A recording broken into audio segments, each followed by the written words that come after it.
back to my YouTube channel, and today I actually have a highly requested, well, not really requested, but kind of requested. Also, I apologize for my voice. I have really bad allergies right now. If you guys have allergies, you feel me. But today I'm going to be showing you guys how I edit my videos and also tips and tricks that you can use to start editing your videos if you want to start a YouTube channel. I get all these messages on how I edit my videos, and instead of answering all of those messages in words, I thought it'd be better to make it into a video and kind of give you guys like a visual. So if you guys are like me and you don't really make any money and you don't really have the money to spend on a good editor, I actually use iMovie on a MacBook Pro. And without further ado, let's get started. The first thing I'm going to be showing you guys is how to do overlays. Overlays are very simple once you get the hang of it, but they're really cool and they can just make your videos, I don't know, just kind of have a little something extra. So I'm just going to be putting a monkey emoji right here. So that's what an overlay is. It's very simple to do, and so I'm going to be showing you right now. So first off, you're just going to go into a new Google browser and you're going to type in what you want. So I wanted a monkey emoji. Then after your object, you're going to type PNG. Now, what PNG does is it actually gives the image a transparent background. That way it can show up without a background on the screen. And how you know that it has a transparent background is when there's these white and gray squares show up behind the image, as you can see here. Then you're just going to save that image to your desktop. Obviously, you can name it whatever you want. It does not matter at all.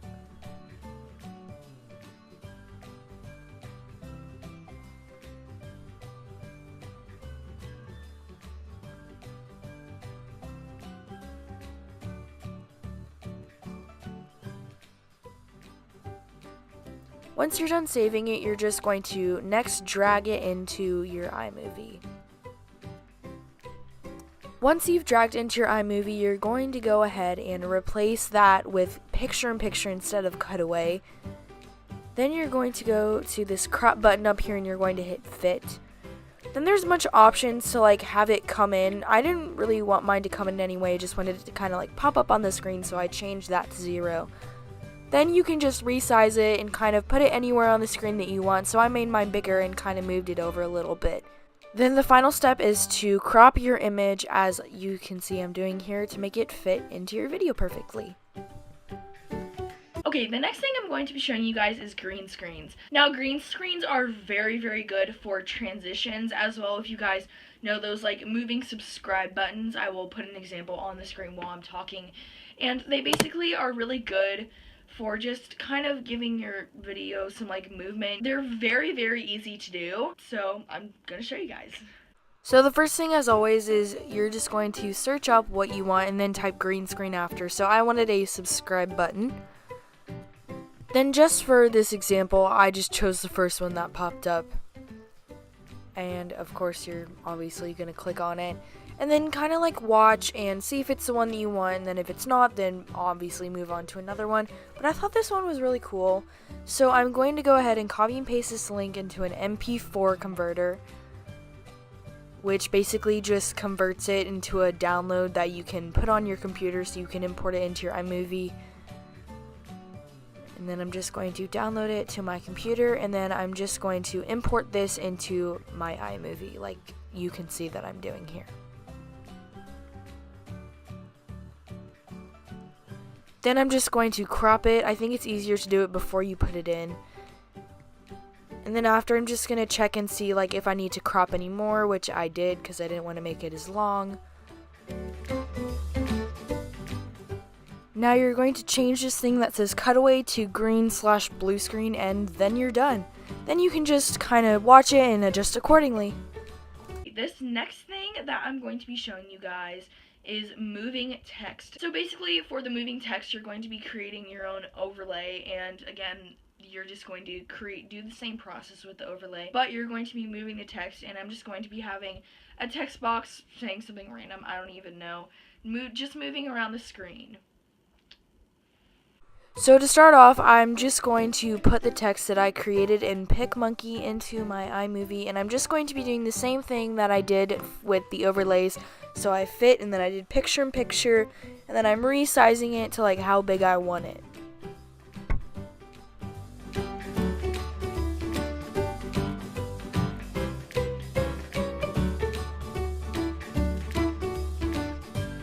After that, I'm just going to like kind of recrop and put the overlay over where I want it. Now off to the side, you're going to see this diamond looking thing, which I'm about to click in a second. Click that, then press play, and your text will pop up, then pause. Then you're going to move your text wherever you want it. Then you can play for as long as you want. Then you can move your text again. Then you can play again, pause, and you can do this as many or as little times as you want until you're happy with it, and you can do it anywhere in the video. And as you can see, the text moves. This sounds very complicated in the beginning, but once you get used to it, it's fairly simple. The next thing I'm going to be showing you guys is how to color correct. Now I'm going to be splitting this clip into two and kind of just showing you guys what color correction does. Color correction is really great if you want to make your videos more vibrant or have a different contrast of color. It's very, very easy to do, and luckily iMovie just lets you do it like in the editing software itself. So up in the bar up here, you're going to see this little paint thing. You know what I'm talking about. And there's going to be a bunch of these settings. This one's for saturation. This one's for like temperature. And then there's a bunch of these other like shadow saturation ones. Honestly, for color correction, just play around with it. Like, that's what I always do. There really is no like certain type of color correcting. Just kind of like play around with it until you're satisfied with it. So, thank you guys so much for watching. I really hope that you guys enjoyed this video, and if you are looking to start a YouTube channel, I really hope that this was helpful to you guys. If you guys would like a part 2 to this video, I would be glad to do it. Just leave it down in the comments. There are way more things that you can do with iMovie. Also, make sure you guys subscribe down below. We are almost at 1,000 pineapples. Anyways, thank you guys so much for watching, and I'll see you guys in my next video. Bye!